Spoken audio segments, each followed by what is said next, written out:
Buat kalian yang pemikiran itu sangat skeptis, pasti kalian mikir, tapi bisa menghasilkan ratusan juta setiap bulan. Untuk kalian tahu sumber pendapatan mana yang cocok untuk kalian, semalam kalian bakal ngerjain hal tersebut. Udah kalian coba tanya itu, uangnya terkesan receh, gue yakin kalian pasti setiap bulannya. Nah, pertanyaan kalian yang berasa sesuatu yang baru, apakah kalian merasakan itu lagi pendapatan ini yang kalian rasakan? Coba jawab pertanyaan ini sebelum podcast ini kan, tapi kan tuh sifatnya long form. Dari video 40 menit, dia butuh tuh orang yang nge-breakdownin long form podcastnya tuh selalu ada.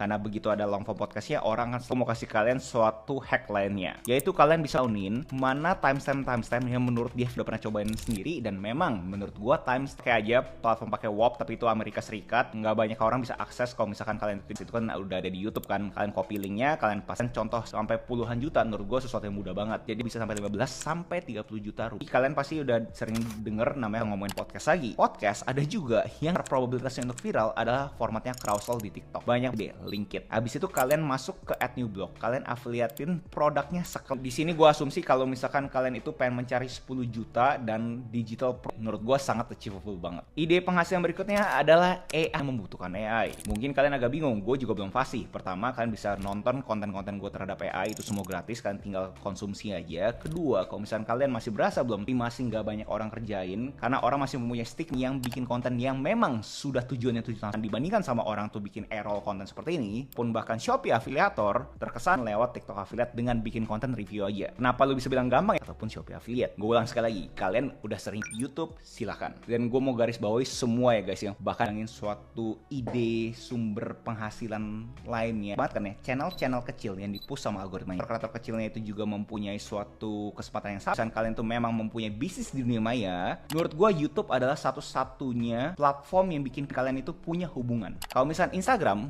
pasti kan kayak gini kan ya. Buat kalian punya relationship dengan calon customernya kalian di media sosial, harusnya lu bikin sesuatu yang enter ke dunia maya ini. Di sini kuncinya adalah praktik, mau itu e-course, apapun itu, sifatnya itu jadi produk yang akhirnya produk tersebut kayak untuk jualan digital produk ini namanya LinkedIn ini masih makin rame di edu creator ini, pasti nggak seberapa dibandingkan endorsement. Gue kagak tahu definisi satu orang tuh kasih lihat 1 miliar, itu 1 miliar tuh beneran bisa masuk kantongnya kalian dibandingkan kalau misalkan mukanya. Kalian bisa jadi yang namanya the ghost producer. Jadi kan gue bikinin digital produknya, gue bikinin content planningnya. Terus lu pada jadi underrated banget, layaknya di zaman dahulu ada yang namanya ghost writer. Nggak banyak orang tuh kagak mau kelihatan depan kamera seperti ini. Bonus buat kalian nonton sampai sini adalah software, karena baik lagi bisa nggak pakai modal. So itu adalah semua sumber-sumber pendapatan yang gue rasa cocok buat kalian lakukan. Terlepas kalian itu gue bikin YouTube sekarang udah bener kayak nonton gue sampai sini bener-bener serius banget. Mungkin nggak mendadak tahun depan itu algoritma nggak pengen gue itu ngobrol secara makro, ide saat hasil lainnya seperti virtual assistant